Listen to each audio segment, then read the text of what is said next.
जन सुराज पदयात्रा के सूत्रधार प्रशांत किशोर का भागलपुर जिले के नौगछिया अनुमंडल में हजारों लोगों ने जोरदार स्वागत किया। इस दौरान जिले के 16 प्रखंड से हजारों लोग आए। जन सुराज पदयात्रा के सूत्रधार प्रशांत किशोर नौगछिया अनुमंडल के विभिन्न प्रखंडों में आयोजित कई कार्यक्रमों में शामिल हुए। प्रशांत किशोर के स्वागत में सड़कों पर भारी संख्या में वाहनों की लंबी कतार दिखी। भागलपुर की धरती पर प्रशांत किशोर का फूलों की माला और ढोल बाजे के साथ जय बिहार जय जय बिहार नारों के साथ स्वागत किया गया। वहीं नौगछिया अनुमंडल के पीके यूथ क्लब के युवाओं ने सैकड़ों की संख्या में बाइक रैली निकाली। इस दौरान प्रशांत किशोर ने कहा कि लालू नीतीश के इस राज्य में स्कूलों में खिचड़ी बंट रही है और स्कूलों में डिग्री पढ़ाई दोनों जगहों में से कहीं नहीं हो रही। जब आपका बच्चा पढ़ेगा ही नहीं तो चाहे लालू बन जाए कि मोदी बन जाए, चाहे तेजस्वी बन जाए कि नीतीश बन जाए, आपके अनपढ़ बच्चों को कोई भी कलेक्टर नहीं बना सकता। इस बात को पहले आप समझिए कि आपके बच्चों का कोई ठिकाना ही नहीं है। सब लोग देश को विश्व गुरु बनाने चले हैं, सब बड़ी बड़ी बातें कर रहे हैं। लोग ये बात नहीं कर रहे हैं कि हमारा बच्चा पढ़ेगा या नहीं। आगे प्रशांत किशोर ने बिहार में किसानों की बदहाली पर कहा कि खेती से आपका जीवन क्यों नहीं सुधरा। यही खेती करके हरियाणा और पंजाब के लोग राजा हो गए। बिहार में खेती से लोगों का जीवन क्यों नहीं सुधरा? यह इसलिए कि समाजवाद की इस जमीन पर 100 में से 60 लोगों के पास बिहार में एक धुर जमीन भी नहीं है। यह आंकड़ा याद रखिए। जहां गरीब की बात हुई, सामाजिक न्याय की चर्चा हुई, लेकिन भूमि सुधार लागू नहीं किया गया। बिहार में 100 में से 60 लोगों के पास जमीन है ही नहीं। जिनके पास जमीन है ही नहीं वो खेती करेंगे कैसे? 40 लोग जो बच गए जिनके पास जमीन है, उस 40 में से 35 लोग ऐसे हैं जिनके पास 2 बीघा से कम जमीन है। नहीं जाना पड़ेगा। तो लालू नीतीश के राज में स्कूल से खिचड़ी बच रहा है और कॉलेज से डिग्री बच रही है। पढ़ाई दोनों में कहीं नहीं हो रहा है। जब आपका बच्चा पढ़ेगा ही नहीं, जब आपका बच्चा पढ़ेगा ही नहीं तो चाहे लालू बन जाए कि मोदी बन जाए, चाहे तेजस्वी बन जाए कि नीतीश बन जाए, आपके अनपढ़ बच्चे को कोई कलेक्टर नहीं बना सकता। इस बात को पहले आप समझिए। अपने बच्चे का ठिकाना ही नहीं है। सब लोग देश का विश्व गुरु बनाने के चक्कर में लगा। ये आंकड़ा याद रखिए। यहाँ गरीब की बात हुई, सामाजिक न्याय की चर्चा हुई, लेकिन भूमि सुधार लागू नहीं किया गया। देश में 100 में 38 आदमी के पास जमीन नहीं है। बिहार में रहने वाले 100 में 7 आदमी के पास जमीन है ही नहीं। जिसके पास जमीन है ही नहीं खेती करेगा कैसे? बच गए 40 लोग जिनके पास जमीन है। उस 40 में 35 आदमी ऐसा है जिसके पास 2 बीघा से कम जमीन है।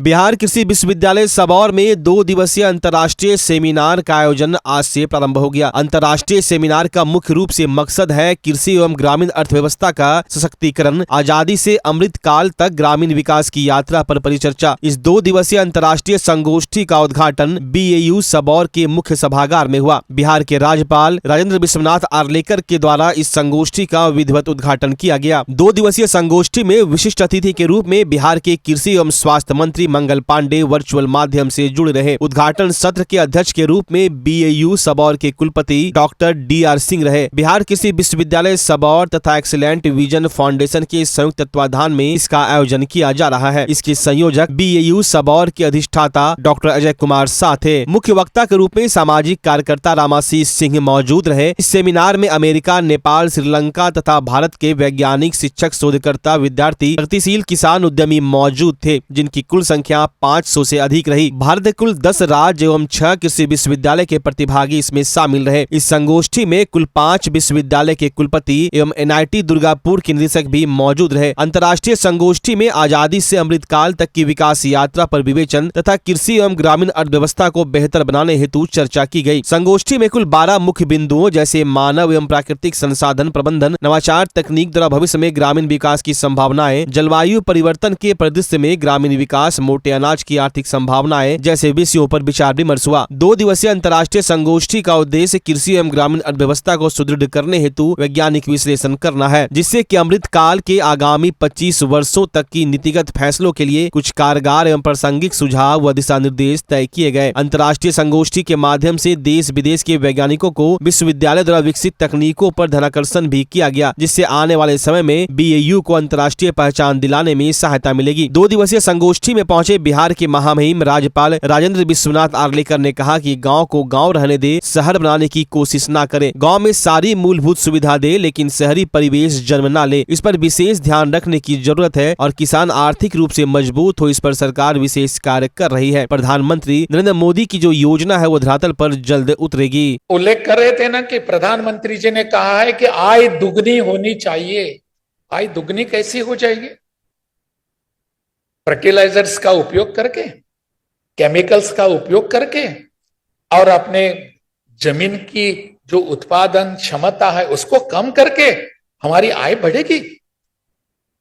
इस जमीन की अगर हम उत्पादन क्षमता उसका स्तर जब बढ़ाएंगे तब जाकर हमारी आय दुगनी हो सकती है। I totally don't believe in urbanization of our villages. हमारे गांव शहर की ओर नहीं जाने चाहिए, उसका शहरीकरण नहीं होना चाहिए। शहर में हम देखते हैं ना क्या अवस्था है, किसी को बैठने की जगह नहीं है, उठने की जगह नहीं है, खाने के लिए कुछ नहीं है, कुछ करने के लिए नहीं है। ऐसे हमारे गांव होने चाहिए। मेरे गांव आज जैसे हैं वैसे ही रहने चाहिए, लेकिन वहां सभी सुविधाएं आएंगी, सब प्रकार की समृद्धि आएगी, वहां सब प्रकार की सुबत्ता आएगी, संपत्ति आएगी और गांव में रहने वाला मेरा भाई मेरी बहन खुश रहनी चाहिए। ये अर्बनाइजेशन, शहरीकरण नहीं चाहिए हमको। इस दिशा में भी हमको यहां प्रयास करने की आवश्यकता है। कृषि और ग्रामीण अर्थव्यवस्था तब जाकर बढ़ेगी कि मेरा गांव में रहने वाला बंधु वहीं रहकर अपनी उपजीविका करेगा, वहीं जाकर उसकी संपत्ति और समृद्धि मिलेगी। इसका हमको चिंतन मंथन करने की आवश्यकता है। नहीं तो हम बाहर ऐसे ऐसे बातें करेंगे, मुझ जैसा आदमी यहां आकर खड़ा रहेगा, जोर शोर से भाषण करेगा और आप तालियां बजाएंगे, कितना अच्छा भाषण किया इसने। I am not interested in this. उसकी सोचते हैं, उसके लिए वो चाहते हैं विकसित भारत। विकसित भारत का मतलब अर्बनाइजेशन नहीं है। विकसित भारत का मतलब गांव में रहने वाला हमारा जो भाई है, मेरी जो बहन है, उसका विकास होना चाहिए, शहर के लोगों का नहीं, उसका शहरीकरण नहीं। इस दिशा में हम सब विचार करेंगे।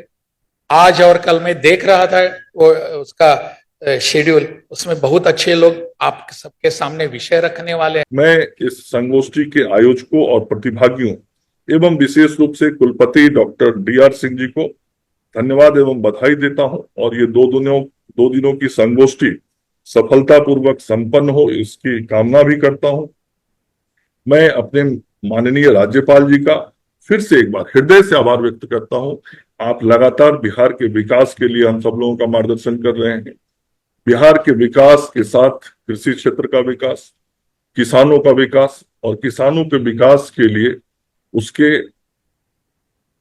विश्वविद्यालय और उसमें पढ़ने वाले हमारे छात्र छात्राएं, उनके लिए अनुसंधान की व्यवस्था। अभी 2 दिन पूर्व ही कैसे मखाना का उत्पादन पूरे राज्य में बढ़े और मखाना के माध्यम से बिहार की ख्याति भी बढ़े और एक्सपोर्ट भी बढ़े और मखाना उत्पादक किसानों का आय भी बढ़े, उस पर भी आपका मार्गदर्शन मिला। अभी 2 दिनों के बाद फिर आपके द्वारा बिहार के आमों का प्रदर्शनी लगाया जा रहा है और पूरे देश और दुनिया में किस प्रकार से जो किसान हमारे आम का उत्पादन करते हैं उसकी ख्याति पूरे देश और दुनिया में हो, ताकि उसका भी हम एक्सपोर्ट कर सकें, उस व्यापार को भी आगे बढ़ा सके, एक्सपोजर जो बिहार के आम का है वो और लोगों तक पहुंच सके। ये सारा लगातार आपके द्वारा जो प्रयास किया जा रहा है, मुझे पूर्ण विश्वास है कि बिहार के विकास में आपके इन सारे प्रयासों का फलाफल आपको देखने को मिलेगा। मैं एक बार सब अपने प्रतिभागियों को, सभी आयोजकों को पुनः अपनी ओर से आभार व्यक्त करता हूं और यह बहुत ही महत्वपूर्ण विषय है, कृषि और ग्रामीण अर्थव्यवस्था को सशक्त बनाना। इस विषय को ध्यान में रखते हुए हम आगे भी काम करते रहेंगे। सरकार के नीति निर्धारण में भी इन शब्दों का विशेष रूप से ध्यान रखेंगे जो आज संगोष्ठी का विषय रखा गया है। आप सबों का हृदय से आभार व्यक्त करता हुआ अपनी वाणी को विराम देता हूं। जय हिंद, जय बिहार, जय विज्ञान, जय किसान। नमस्कार।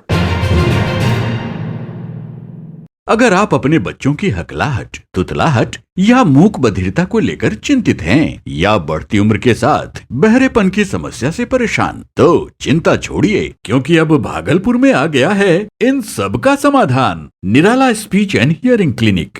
ऑडियोलॉजी, स्पीच थेरेपी के साथ साथ विश्व स्तरीय best digital hearing aid with rechargeable and Bluetooth facility. तो आज ही सुनने की जांच कराएं तथा सुनने की मशीन लगवाएं। निराला स्पीच एंड हियरिंग क्लिनिक। हमारा पता है बड़ी पोस्ट ऑफिस के सामने, मेट्रो मिर्ची रेस्टोरेंट तथा सेंट्रल बैंक वाले रोड में, भागलपुर। मोबाइल 7050193341। हमारी 2 और भी शाखाएं हैं, पूर्णिया में Panchavati complex, Bihar talkies road, Line Bazar, Purnia, और अररिया में टाउन हॉल के सामने वाले मिर्जा गालिब रोड में, AB मेडिकल के समीप। नमस्कार, मैं डॉक्टर अजय कुमार सिंह, शिशु रोग विशेषज्ञ, बिहार झारखंड में अग्रणी। मेरा स्नेह अस्पताल जो सबसे पहले बिहार झारखंड में कृत्रिम श्वसन मशीन यहाँ आया, ब्लड गैस एनालाइजर आया, और एक नया मशीन क्रिटिकल जो देर से रोए बच्चे में इलाज में बहुत सक्सेसफुल है,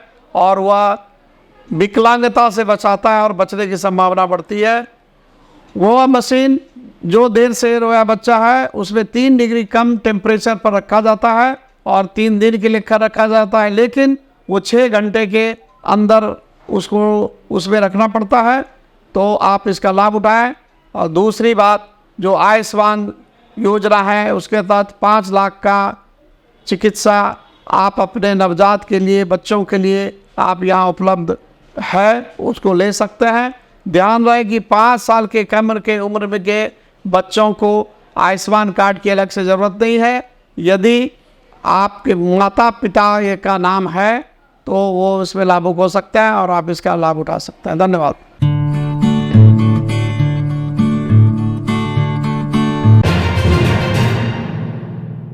भागलपुर के ततारपुर थाना क्षेत्र के मंदरोजा खाटू श्याम मंदिर स्थित बुजुर्ग दंपत्ति रंजीत राय के मकान में किराए पर रहते हैं। उस दंपत्ति पर घर के मकान मालिक रंजीत राय व उसकी पत्नी वंदना देवी के द्वारा हमेशा साजिश के तहत घर से निकालने की बात कही जाती है, जबकि बुजुर्ग दंपत्ति का कहना है कि मकान मालिक रंजीत राय ने 6 लाख हम लोगों से उधार लिया है और अब खाली करने को कह रहे हैं। पैसा मांगने पर टाल मटोल किया करते हैं। हम लोगों को डर है कि हमारे मकान मालिक द्वारा हम लोगों के साथ कुछ अनहोनी न कर दे। हालांकि घटना की सूचना पर 112 गश्ती गाड़ी मौके पर पहुंची और दोनों को समझा बुझाकर मामला शांत कराया। किराएदार राजकुमारी देवी ने बताया कि मकान मालिक की पत्नी वंदना देवी एवं उसके पति रंजीत राय घर में घुसकर हम लोगों के साथ जबरदस्ती धक्का मुक्की करना शुरू कर दिया और घर का सामान बाहर फेंकने की कोशिश करने लगे। इसके बाद 112 गश्ती टीम को इसकी सूचना दी गई। सूचना के बाद 112 पुलिस की टीम मौके पर पहुंची और मामले को सुलझाया। और रोज रोज अपना पति को भेजती थी कि उससे पैसा मांग लो, पैसा मांग लो। वो आधा घंटा सुबह शाम आने लगा, पैसा मांग मांग के वो पैसा 5.5 लाख, 6 लाख ले लिया।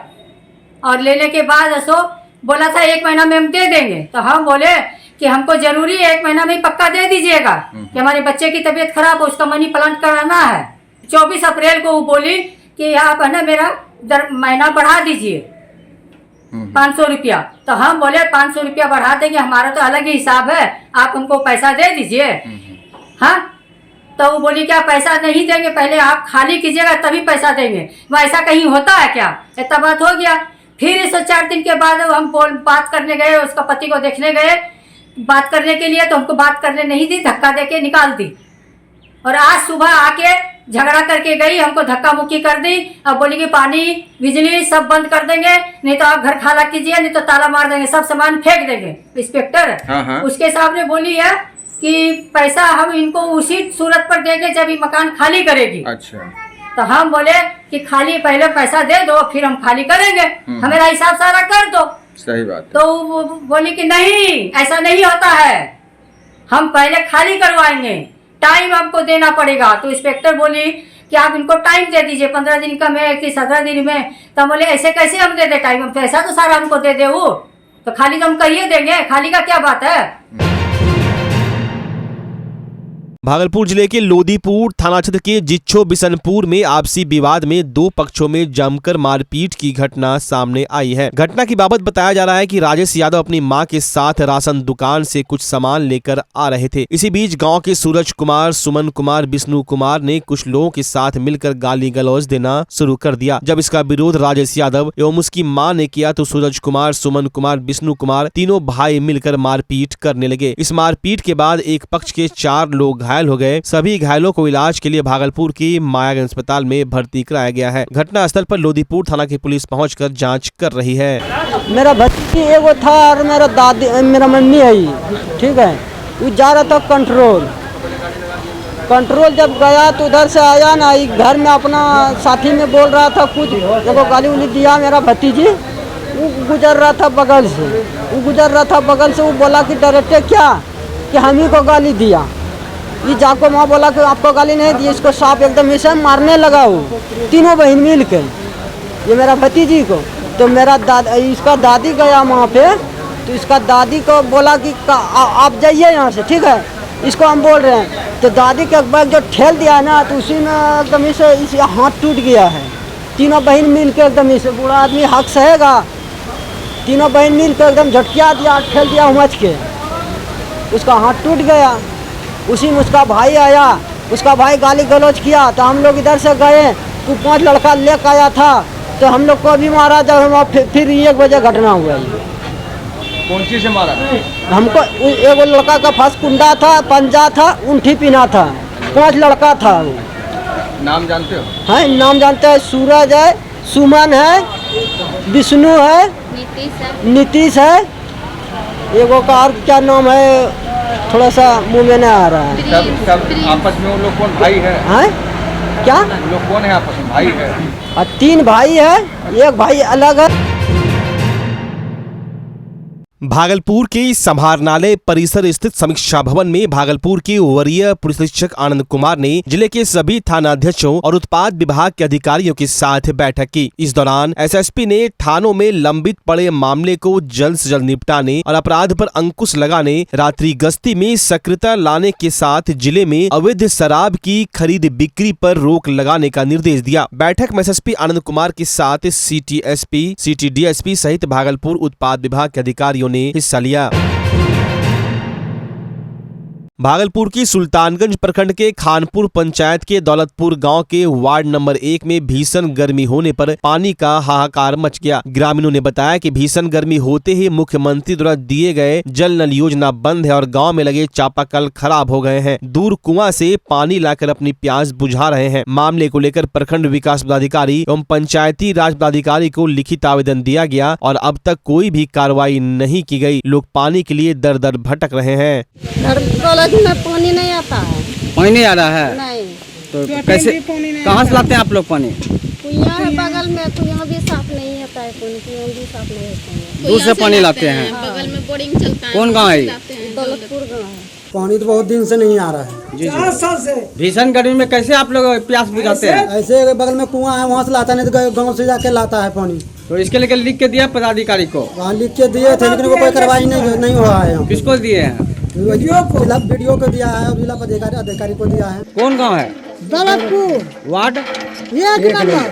और जल नल वाला जो पानी है पाइप वो पानी नहीं आता है, उसमें भी नहीं आता पानी।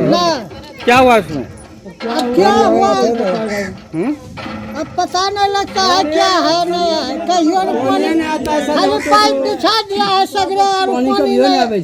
जब से पानी इस पर यहाँ से दिया है पाइप, तब से पानी नहीं आया। जल नल योजना वाला नहीं आ रहा है पानी? इतना मोटा का पाइप है, एक दिन भी पानी नहीं आया। कौन है ठेकेदार? ठेकेदार यही है जो ना, पहले जो ठेकेदार था वो